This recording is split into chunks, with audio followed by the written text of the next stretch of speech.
I remember that day. There is no other day on the American calendar that reminds us how vulnerable even the most powerful nation on earth can be. September 11, 9/11.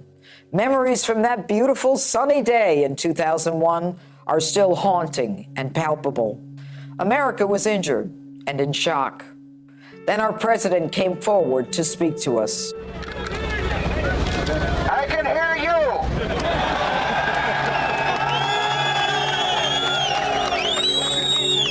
I can hear you. The rest of the world hears you. And the people who knock these buildings down will hear all of us soon. It wasn't scripted. It wasn't on a teleprompter, but it was moving, comforting, and captivating. Even to this day, it still gives me chills. When President Bush spoke, America found what she needed: a leader who brought us a sense of unity, not words. A leader who focused on our similarities, not our differences. And suddenly, because of his strength, America was one against those who wanted to destroy us. We found our strength, courage, fearlessness, and the unequivocal belief that the United States of America is exceptional. I remember that day. As DA, I was in New York City for scheduled meetings. My security detail insisted I leave the city immediately and return to Westchester. All the phones were down. Only police radios worked. People were desperate, looking for loved ones. My own daughter, Kiki, was with her Rye Country Day class that day, visiting the Pentagon.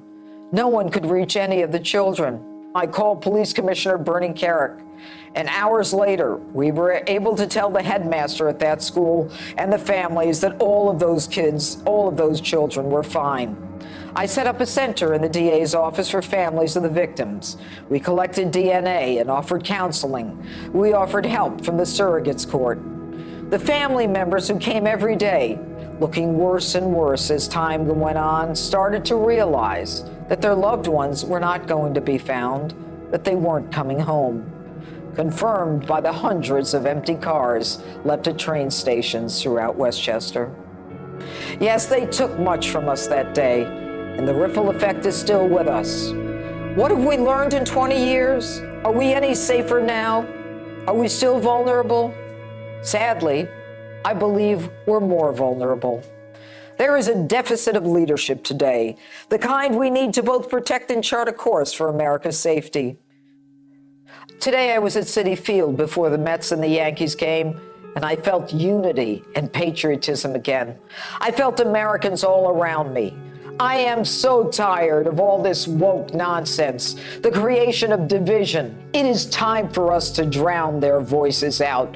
It is time for the silent majority to stand up at the Star-Spangled Banner and decry those who take a knee. I want to live in a country that understands that we are lucky to be in this experiment of democracy together, and no one can ever divide us.